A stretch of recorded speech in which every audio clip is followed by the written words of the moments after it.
Hey everybody, Ben here from the Bonehead podcast, and welcome to Top 5 Friday. Every Friday we get together and we have a look at the top 5 something probably to do with Blood Bowl, because that's what we do. So this week, we didn't put out a poll, we didn't put out some feedback, because it is all to do with Death Zone. This is a remarkably specific top 5. So today we're going to be having a look at some of the new wizards from the Death Zone supplement. There are quite a few, which is pretty cool. I'm a big fan of wizards in Blood Bowl. They are not cost effective. There are better things to do to spend your 150k if you've got inducement. However, they are pretty cool, and it's a huge design space, and we've got some very cool new wizards for Death Zone. So buckle in, buckle up, sit down, get ready for your acceptance letter, because it is time for the top 5 Death Zone wizards.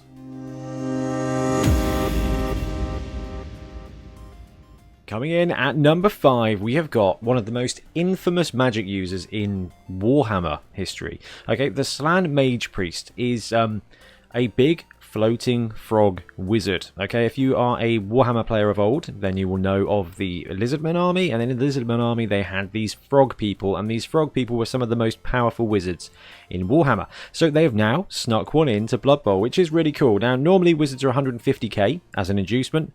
This guy, 200,000, and can be only taken by teams with the Lustrian Superleague.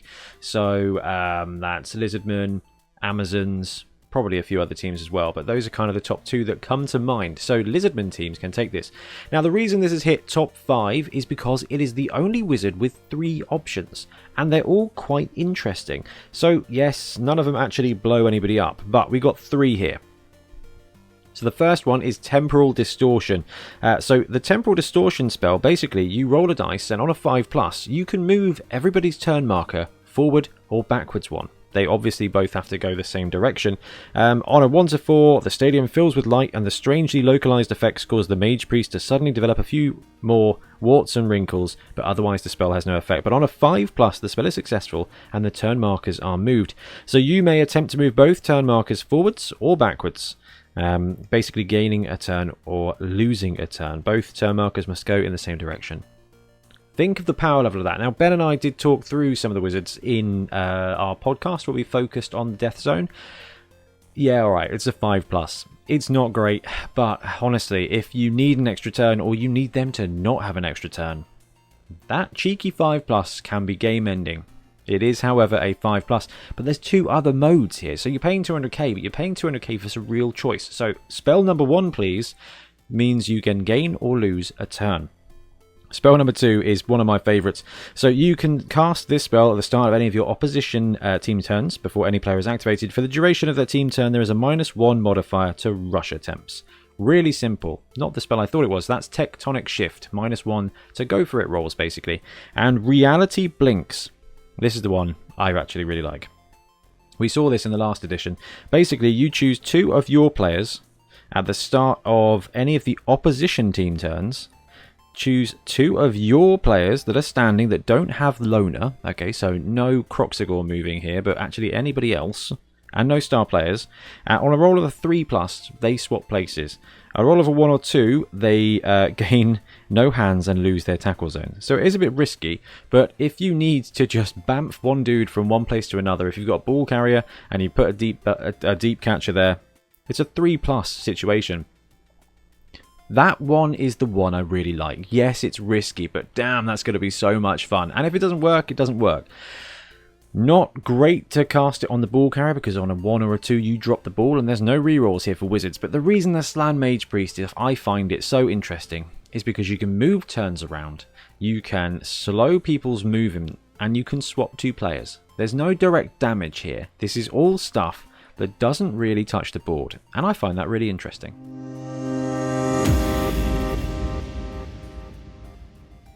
Coming in at number 4, I've got the Night Goblin Shaman. So this is 150,000, proper wizard price. Can be taken by Badlands teams and Underworld Cup teams. So quite a few of them, actually. Quite a few of them. It makes sense to have the Night Goblin Shaman for Goblin team. So this has got 2 modes, Foot of Gork or Mork, and Spore Cloud. So I'm not a big fan of the Spore Cloud, so we'll start there. Basically, before any player is activated, on your opponent's turn, target any standing opponent player anywhere on the pitch. On a 2+, they get Loner, 5+ and really stupid. So 2+ to give them really stupid. It's a 2+ to get it, and it's going to force them to roll a dice. And if they're on their own, that becomes a 4+ to activate. So even though it's not my favourite spell because it doesn't do a lot, that can potentially just shut down a player for a whole turn. They're going to have to support it, sure, and basically that's going to be 2+ fine if they have to move their players around. But there are going to be circumstances where making somebody really stupid is going to be brutal. And that's the low bar here. So Foot of Gork or Mork is just an awesome piece of design. It is a bit convoluted, I suppose, but essentially it works like this. Start of your opponent's team turn, before anybody does anything, target a standing opposition player, roll a dice. On a 6, they are kicked by Gork. On a 3 to 5, they're kicked by Mork. And on a 1 to 2, nothing happens. So 3+ to hit them.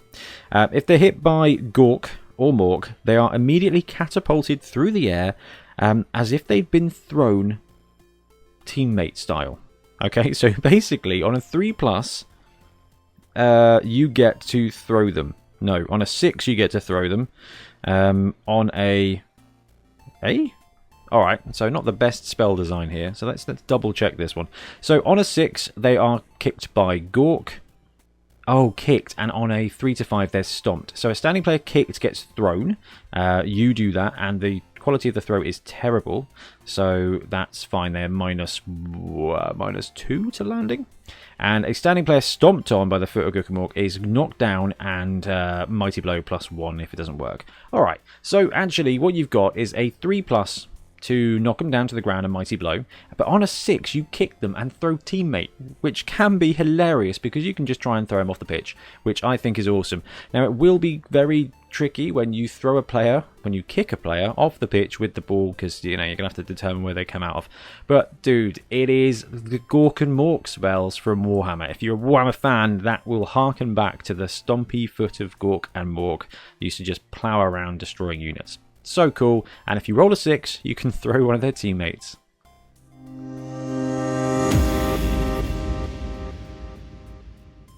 Number 3, I've got the Asur High Mage. So, again, harkens back to Warhammer Fantasy Battle, probably why I love wizards so much.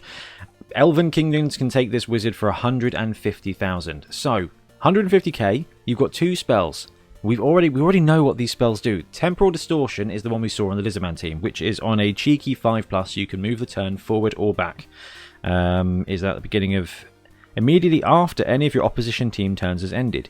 So they take a turn and then you go, actually, let's skip forward in time, or let's go backward in time on a 5+. Risky roll, but there are going to be times where the only thing that can save you is a riot or a 5+ spell. And you know what? I'd rather be able to play that 5+ spell than not. Or you can just Thunderbolt stuff. Now, Thunderbolt is a very standard spell. Basically, you pick a dude on a 3+, that dude gets hit by lightning. It gets knocked down and Mighty Blow. On a 1 or 2, it doesn't happen. Just a straight up 3+, zap them from the heavens. So the reason I like the Asur High Mage is because that's the low bar, right? That's the downside. That's the flaw of the spell, is a 3+, just knock a dude down with Mighty Blow. So if the War Dancer's got the ball, you've got an Asur High Mage, you can just roll a 3+ and hopefully just blat him. And Mighty Blow is going to work really nicely on an armor 8 target with Blodge. And then you can foul them. Now, the downside is this can only be taken by Elven Kingdoms team, and Elven Kingdoms teams don't tend to have a ton of inducements, and when they do, they really, really, really need apothecaries. So, I don't know if you're going to see this all that often unless wizards get allowed in tournaments. So, we've got a tournament coming up in 3 months, and we've got a tournament coming up in 10 months. Neither of those are allowing wizards at the moment. Next year, as we go forward, and the meta and the kind of... when people understand Blood Bowl 2020 a bit more, then we can have wizards.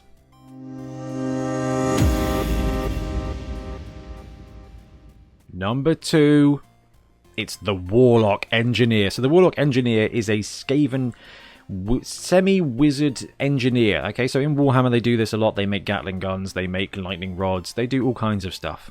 It's awesome. So these guys can be taken by Underworld challenge teams. So that is a lot of the Gribblies and a lot of the Skaven teams. So this one is 150,000 and you get a wizard with two modes, very much like the Asur one. One of them is Thunderbolt, which we just talked about. straight up 3+, zap a dude, drop him to the ground, and roll against armor +1. Fantastic. That is going to turn over most situations. Actually, 2 out of 3 situations. It's not definite, sure, but it's going to give you that chance to turn over. And if you are punching up 150, 250, and you don't need the apothecary or the extra rerolls or anything like that, you can take this. And that 3+ roll is just going to give you the ball if you are a Skaven team, if you're an Underworld team, and sometimes if you're like a Goblin team or something that can get to the ball, edge 3+, edge 2+ land. A loose ball is a touchdown in a lot of situations, and this will give you it just gives you a chance, and that's what wizards do. And there is a very cool mode here. So Warp Lightning. Alright, are you comfortable? You may cast this spell at either the start of any of the opposition's turns. Man, that's complicated. Basically, at the beginning of their turn, before they do anything, you can cast this spell. So choose any square that is adjacent to one of the sidelines to be the Warp Lightning's starting point. So basically, you choose a square on the sideline, and that is where the lightning strikes. So the Warp Lightning will hit that square, and it will travel in a straight line across the pitch. And it will just basically try and murder everybody along that line. Now, you do have to roll after you've murdered a dude to see if it continues murdering dudes. We're in the world of best case scenario mentality here. So we're hoping that this Warp Lightning starts at this sideline, moves across the pitch, and just nukes everyone in a line. Now, can you think of a time where your opponent might stack multiple players on the line? Yes, you can. It is on kickoff. So kickoff, they deploy heavy on the line, and you just have a really good go at nuking the entire thing. So start of the opponent's team turn before anyone is activated. So they line up for kickoff. You're kicking to them. Zip along the line. So roll a d6 for every standing player from either team that occupies a square in the Warp Lightning's path. Roll a dice. On a 3+, that player has been hit by Warp Lightning. On a 1-2, it misses. Any standing players hit by Warp Lightning are knocked down, and basically +1 modifier, so they're knocked down with Mighty Blow. Finally, when a player is knocked down by Warp Lightning, roll a d6. On a 1, the Warp Lightning is earthed through that player, and no one else is hit. On a 2+, the Warp Lightning continues along its path as described above. So you roll 3+ for everybody in the line, okay? If you hit them and you roll a 1, they stop. Otherwise, you just keep rolling 3+. So there is a superb opportunity that you can line up with your Skaven team, with your Underworld team, and just bamf the entire opposing line with Mighty Blow to start a half. Now the beautiful thing is here, on an Underworld team or something like that, you are very, very happy to take a cheeky foul, and you can dominate that line of scrimmage. Yes, I know that's a lot of 3+ and a lot of 2+, but hey, that's where I like to live. And for 150k, you can do that, or you can just 3+ zap a dude anywhere you like. But I would much rather just start one side of the board and nuke everybody in a line.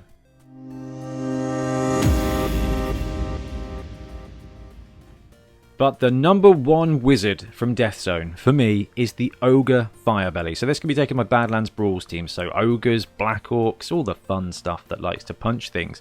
150k is going to give you 2 options. Fireball and Column of Fire. So Fireball is the same as the Sports Wizard. So I haven't included the Sports Wizard in this list because it's not in Death Zone. But it is kind of the classic wizard. Fireball, you pick a square, and then you roll a dice for the player in that square and all the squares next door. On a 4+, they're knocked down and Mighty Blow. So the Fireball is the ultimate cage breaker. Yes, I know it only works on a 4+, but that's fine. If they've got a cage, you're going to get 5 chances to roll a 4+. Let's be optimistic, alright? You're going to knock down 3 of their dudes. And you know what? If it's not the ball carrier that gets knocked down, there is a very good chance you now have an angle to blitz them. And the thing is with Badlands Brawls teams is all of them have got a Strength 4, Strength 5 player, generally speaking, that can run in there and punch the ball carrier in a really good spot. So a Fireball, when it goes wrong, is potentially going to take out a corner of a cage. Hey, once the corner's gone, all you need to do is sneak in there and hit the ball carrier. Best situation, it nukes the whole flipping cage, drops the ball, and you're good to go. Alright, that's the low bar here with this spell. The high bar. Dude, this spell is wicked. I love this one. So, Column of Fire. You may cast this spell at either at the start of any of the opponent's team turns before a player is activated, or immediately after any of the opposition's team turns has ended. So start or finish of their turn. In fact, I think, as confusing as the other one is, Warp Lightning is actually at the start or finish of your opponent's team turn as well. So Column of Fire. Yes, that's right. You choose a square. You choose a square on the sideline, and very much like Warp Lightning, you roll for every player in those squares. On a 4+, they're knocked down, and you get Mighty Blow. The difference is there's no chance of missing. Like, there's no chance that the spell just stops. Warp Lightning zips along but can ground itself. The Column of Fire just straight up 4+s everybody in a line. It's the same as a Fireball. It's just, instead of having 9 squares, it's got 15. So I'm very happy with this. So for me, the Ogre Firebelly is the #1 wizard in Death Zone. It's not as good as some of the others in some ways. It's better than others. But it is average. It is just fire and damage. It doesn't try to be clever and sneak extra turns or swap players around on the pitch. It just knocks dudes down. And Mighty Blow. For 150k, this is an almost must-buy wizard. And Badlands Brawl means that there are some teams there that have some low TV that are going to be able to take this wizard. And if you like wizards in your league, and you should like wizards in your league because they're good fun, they are suboptimal. There are better things to spend your money on. Like, it's better to buy Hackflem than it is to buy a wizard. But sometimes just let your coaches have a good time. And Badlands Brawl means that Black Orcs and Goblins. Yep. Okay, so Black Orcs and Goblins, those are both potential for this one. Ogres as well. Ogres have got low cost linemen, so they are going to be able to buy it. Badlands Brawl, Orc teams as well. Sadly, Skaven can't take them. Snotlings don't get this, actually. That's interesting. Snotlings can only go for the Warp Lightning, and neither can Underworld. Alright, fine. So it's the punchy teams get the punchy spell. And I think that's just awesome. The other ones get the cool Foot and Gork and Morg, where they can kick a player. All of these spells are just really thematic, and they do something outside of the game. And I don't think that they're undercosted. I think 150 is too much. 100k, these would be must-buys. But this one here, for an Ogre team, is almost a must-buy. Alright, Riotous Rookies is fantastic for the team. You get a bunch of ammunition. But 150k, if you've got it for inducement, it's a reroll or it's a chance to nuke a bunch of players. And if you nuke a bunch of players, it can almost be like a blitz action. You almost get a free turn out of this. If you fireball the cage, they've lost possession. If you wipe out the line of scrimmage, you can blitz up. There's just a ton of stuff you can do. And for me, the Firebelly is the most flexible of these wizards, but it does the one thing you want it to do forever, which is just roll armor on your opponent's dudes, and this can cost them players, and I think it's awesome. Anyway, guys, let me know what you think in the comments below about wizards in general and wizards in Death Zone, because I'm so happy. Anyway, I'm going to disappear, and we'll be back soon with more Blood Bowl content. Happy spellcasting. Thanks very much for watching. We really appreciate your support. If you want to support the show even further, please like and subscribe. It really helps us out. Or come and join us in our Patreon, link below, where you get early access to our content and monthly competitions. See you later.